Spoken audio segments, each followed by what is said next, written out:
మన ప్రొద్దుటూరు మాజీ ఎమ్మెల్యే వైఎస్ఆర్సీపీ రాష్ట్ర అధికార ప్రతినిధి రాచమల్లు శివప్రసాద్ రెడ్డి గారు ప్రెస్ మీట్లు పెడుతూ ముఖ్యంగా ఆయన చెప్పే విషయాలు ఏమంటే, ముఖ్యంగా నిన్న చెప్పింది లిక్కర్ స్కామ్ గురించి చెప్పినారు.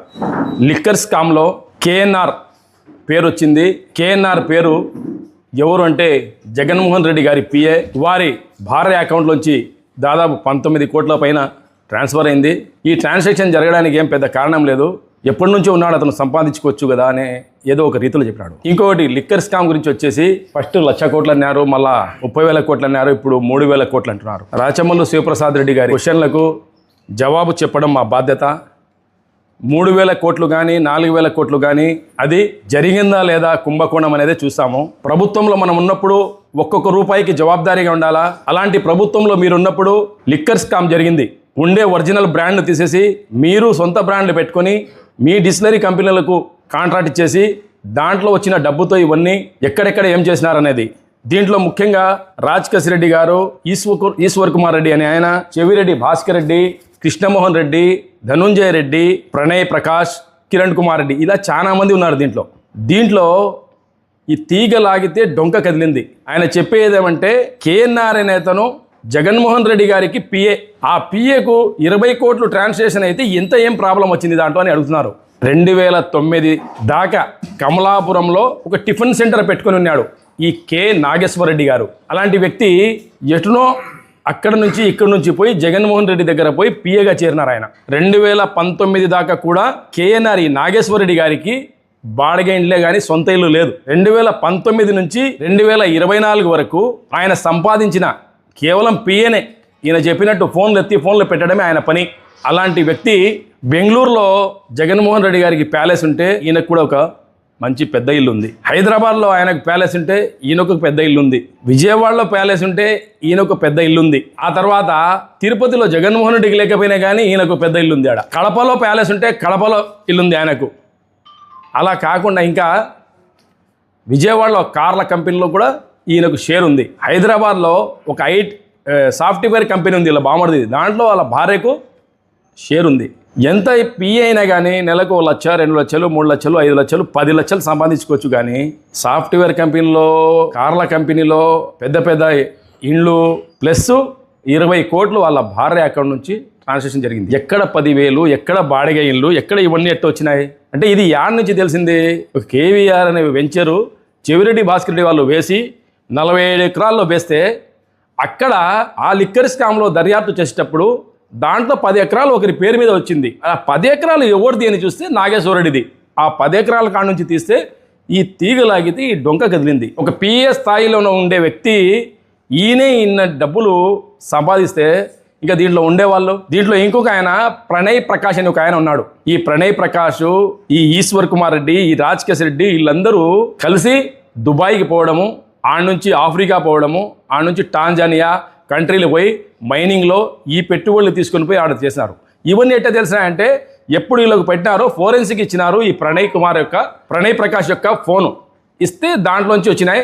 దాంట్లో డిలీట్ చేసిన ఫోటోలు వచ్చినాయి. వీళ్ళు పంపించే డబ్బు కానీ వీళ్ళు రాసుకునే కానీ. ఆఖరికి ప్రణయ్ ప్రకాష్ అనే ఆయన, మీరు 1,000 కోట్లు సంపాదిస్తూ నాకు తక్కువ చేస్తున్నారా, నాకు 5% ఇవ్వాలా, 5% కమిషన్ ఇవ్వకుంటే నేను ఏదో ఒక రోజు బయట పెట్టేస్తానని బెదిరించిన మెసేజ్లు కూడా పెట్టాడు ఆయన. అంటే ఇది ఒక కుంభకోణము. దీని గురించి ఒక మామూలు మనిషికి నో ప్రాబ్లం, కానీ ఒక పిఏకు ఎంత డబ్బు వస్తుంది ఆలోచించాలా. ఏదైనా మాట్లాడినామనుకో వైఎస్ఆర్సీపీ వాళ్ళు షాట్ చేయమంటారంటే వాడెవడో మాకు తెలియదంటారు. ఇలా పిఏ కాబట్టి చెప్పలేకపోతున్నారు. ఇదే ఇంతకుముందు న్యాయ వ్యవస్థ మీద వీళ్ళు ఏందేందో అనుచిత వ్యాఖ్యలు చేస్తే వాళ్ళ మీద సిబిఐ ఎంక్వైరీ వేస్తే అప్పుడు జగన్మోహన్ రెడ్డి వాళ్ళు ఈ సాక్షి ఛానల్ ఏమన్నారంటే వాళ్ళెవరో మాకు తెలియదని తప్పించుకున్నారు. 2 డిఎస్సి గురించి కూడా మాట్లాడుతున్నారు. డిఎస్సి డిస్ట్రిక్ట్ సెలక్షన్ కమిటీ, దీంట్లో పరీక్షలు రాసిన వాళ్ళు 3,36,000 మంది రాసినారు. ఉద్యోగాలు ఎన్ని? 16,347 ఉద్యోగాలు. అన్నీ బ్రహ్మాండంగా 154 సెంటర్లో జరిగింది. అప్లికేషన్లు ఇచ్చినాక వాళ్ళకు దాంట్లో ఒక ఫామ్ ఇచ్చినారు. మీరు ఏ సెంటర్లో రాస్తారు, 13 జిల్లాల్లో అక్కడనే పరీక్షలు రాసినారు. ప్రతి ఒక్కటి జరిగింది. దీన్ని అడ్డుకోవడానికి వైఎస్ఆర్సీపీ 226 పిటిషన్లు కోర్టులో వేసింది. అవన్నీ దాంట్లకు జవాబు చెప్పుకొని మన ప్రభుత్వము పూర్తిగా వాళ్ళకు వివరించి ఆ తర్వాత జరిపించినారు. అంటే మనం గవర్నమెంట్లో వస్తానే అయిపోయాయి. 5 ఏళ్లలో వాళ్ళ గవర్నమెంట్ ఉన్నప్పుడు డిఎస్సి ఎప్పుడు నిర్వహించలే. అంతకుముందు 2018లో టీడీపీ గవర్నమెంట్ ఉన్నప్పుడు నిర్వహించిందే. ఈ వస్తానే మా గవర్నమెంట్ ధరించింది. ఇదంతా అయిపోయి 5 నెలలు అయిపోయింది. ఓపెన్గా పండగల వాతావరణంలో ప్రతి ఒక్కరికి ఇచ్చినాము, చేసినారు, మెరిట్ ప్రకారమే జరిగినాయి. కానీ ఇప్పుడు ఏదో ఒకటి చూపించాలా, ఏది లేదు సొడ్డు, ఏం చూపించాలా అని చెప్తున్నారు. నిష్పక్షపాతంగా జరిగింది. మీరు ఏదైనా ఉంటే ప్రూఫ్లు పెట్టండి. కోర్టు ఉంది, న్యాయస్థానం ఉంది. అబద్ధాలు ఏదో ఒకటి చేసి, ఎందుకంటే అభివృద్ధి జరుగుతూ ఉంది, సంక్షేమ పథకాలు కూడా అన్నీ కరెక్ట్గా ఇస్తున్నాడు, ఎక్కడ వ్యతిరేకత రావడంలే.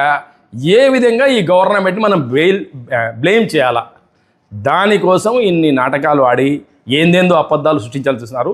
కానీ దీన్ని ప్రజలు నమ్మరు. మనం ఏదో జవాబు చెప్తూనే ఉంటాం దాని గురించి. మొన్న ఆయన చెప్తూ ఫ్యాక్షన్ వచ్చేసి 1980లో ఫ్యాక్షన్ బాగా బ్రహ్మాండంగా ఉంది. కానీ ఆ రావడానికి స్టార్టింగ్ ఆడ నుంచి జరిగింది, పులిందల నుంచి జరిగింది. ఆడ నుంచి జరిగి అన్ని చోట్లకు వ్యాపించింది, రాయలసీమలో ముఖ్యంగా. కానీ టీడీపీ ప్రభుత్వము, టీడీపీ పార్టీ పెట్టినాక ఈ తెలుగు జాతి కోసము అప్పుడు బడుగు బలహీన వర్గాలందరూ రాజకీయాల్లోకి వచ్చి ఎమ్మెల్యేలుగా పోటీ చేసి, ఎంపీలుగా పోటీ చేసి, చట్టసభలు ఎప్పుడు వస్తున్నారో వారి మీద దౌర్జన్యం స్టార్ట్ చేసినారు. వీళ్ళు ఆల్రెడీ అప్పటికే వీళ్ళు ముఠాలు, గ్రూపులు, పెద్ద పెద్ద లీడర్లు అయిపోయినారు. వీళ్ళు ఓడిపోయినారు. ఈ టీడీపీని తుది ముట్టించడానికి వీళ్ళు చెయ్యని పని లేదు. ఈ టీడీపీ పార్టీ నిలబడిందంటే కేవలము ప్రజలకు వచ్చి కాదు, దీనికోసం ఈ తెలుగు జాతి ప్రజలు ఒక భూమిని వర్షం ఎంత అవసరమో ఈ పార్టీ నిలబెట్టడానికి తెలుగుదేశం పార్టీ కార్యకర్తలు తమ యొక్క రక్తం ధారపోస్తున్నారు. అప్పటికి కానీ ఈ ఫ్యాక్షన్ ఆగలేదు. మీలాగే ఫ్యాక్షన్ హత్యకు హత్య చంద్రబాబు గారు ఏ రోజు జవాబు చెప్పలేదు. అలా చెప్పింటే ఇంతవరకు అట్నే జరుగుతుంది. కానీ ఫ్యాక్షన్ కాదు, రక్తానికి రక్తం కాదు సమాధానము, రక్తానికి మంచితనము, అభివృద్ధి అని జవాబు చెప్పుకుంటూ వచ్చిన చంద్రబాబు తన మీద స్వయాన బాంబు పెట్టి పేల్చినా కానీ వారికి చట్టపరమైన శిక్షలు పడాలన్నారు. 19 నుంచి 24 మధ్యన అన్యాయమైన కేసులు పెట్టించినాడు. నువ్వే రాచమల్లు ప్రసాద్ గారు, నువ్వు పెట్టించినావు మా మీద, మా కుటుంబం మీద. ఒక్కటి నిజాయితీ ఉందా? ధర్నా కేసు అంటే ఏంది? ధర్నాకు పోతే పోలీసుని దెబ్బినారనేది, కొట్టినారని, అన్నీ అలాంటి కేసు, అన్నీ అబద్ధపు కేసులే. కానీ మనం ఏ రోజు ఈ 2 ఏళ్లలో గవర్నమెంట్ ఇచ్చినా కానీ నీకు జవాబు చెప్పడంలే. మనం మీలాగా ఆ సంస్కృతిని మనము దాన్ని అభివృద్ధి చేయడం లేదు. వద్దు, ప్రోత్సహించకూడదు, మీరు చేసింది వద్దు. మేము ఒక వయసు పెరిగే కొద్దీ జ్ఞానం పెరగాల, మనిషి మంచితనం జరగాల, మంచి డెవలప్మెంట్ చేయాలా, ఒక మెసేజ్ చేయాలా సమాజానికి. ఆ మెసేజ్ కోసమే మనం ప్రయత్నిస్తున్నాము. ఇప్పుడుండే పరిస్థితుల్లో మన రాష్ట్రానికి, మన జాతికి ఏం కావాలో దాని గురించి ఆలోచిస్తున్నాము. మీరు ఎంతసేపు ఏం చేస్తున్నారు? ఏదో ఒక విధంగా బెదిరించడము. ఎవరో పంచ్ ప్రభాకర్ అనే ఆయన ఫారిన్లో ఉంటాడు, వీళ్ళ బ్యాచ్. ఆడ నుంచి ఆయన ఒక వైశ్య సామాజిక వర్గం నాయకుడు టీజీ వెంకటేష్ గారు, ఒక పెద్ద మనిషి, ఎంత అవహేళనగా మాట్లాడతాడు. ఏంది యాడికి పోతుంది సమాజం? మీరు ఎంతసేపు బెదిరించి రావాలని చూస్తుంటారు కానీ మేము చేసే మంచి పనులని ఎక్కడ చెప్పడంలే. మీరు ఎంతసేపు కానీ అలాగే చెప్తున్నారు. నేను చెప్పేది ఏమంటే, ఇంతవరకు ఈ జాతి, తెలుగు జాతి, తెలంగాణ సపరేట్ అయినాక ఒక జాతిని పూర్తిగా నిలువున చీల్చినారు మీరు. అయినా కానీ ఎక్కడ తెలుగు ప్రజలు ఉన్నా అంతా మన వాళ్ళే అంటాం మనము. ఈ జాతి అభివృద్ధి జరగాల, ఈ రాష్ట్రం అభివృద్ధి జరగాలంటే చంద్రబాబు నాయుడు కావాలనే ప్రజలందరూ కోరుకున్నారు. ఆ తర్వాత భవిష్యత్తు నాయకుడు నారా లోకేష్ గారు, ఆయన కూడా ఎక్కడైనా కానీ చిన్న పొరపాటు చేయకూడదు. మొన్న మన మహానాడులో కూడా ఏం చెప్పినాడు ఆయన? క్యారెక్టర్, మీ యొక్క క్యారెక్టర్ని కాపాడుకోండి. వైఎస్ఆర్సీపీ వాళ్ళు క్యారెక్టర్ కాపాడుకోకుండానే పోయినందుకే వాళ్ళకి అధికారం పోతా ఉంది. మనం అట్లా చేయకూడదు. అన్యాయమైన కేసులు చంద్రబాబు గారు పెట్టినా కానీ భరించినాడు. కానీ దీంట్లో ఏం న్యాయం ఉందో, ఏ విధంగా జరుగుతుందో అట్టే జరుగుతుంది. కానీ ఎవరికైనా కానీ ఈ 2 సంవత్సరాల నుంచి మనము అన్యాయంగా ఒక కేసు ఎవరికైనా పెట్టించినామా? ఎవరికైనా సతాయించినామా? మీ చేతులతోనే. ఇంకా కాక మీరు కొత్త ఈ స్టైలు. నేను ఆంధ్రప్రదేశ్లో ఉండే ప్రతి ఒక్క తెలుగు ప్రజలకు, ప్రతి ఒక్కరికి, ముఖ్యంగా యువకులకు తెలియజేయడం అనగా, మీరు తొందరపడి వైఎస్ఆర్సీపీ చేసే కుయుక్తుల్లో భాగం కాకూడదు. వాళ్ళు ఏదో విధంగా పిల్లల్ని ఇచ్చేసి యువతను గంజాయిలో, మత్తులో దించి ఏం చేయించాలంటే ఏందేదో చేయించాలంటున్నారు వాళ్ళు.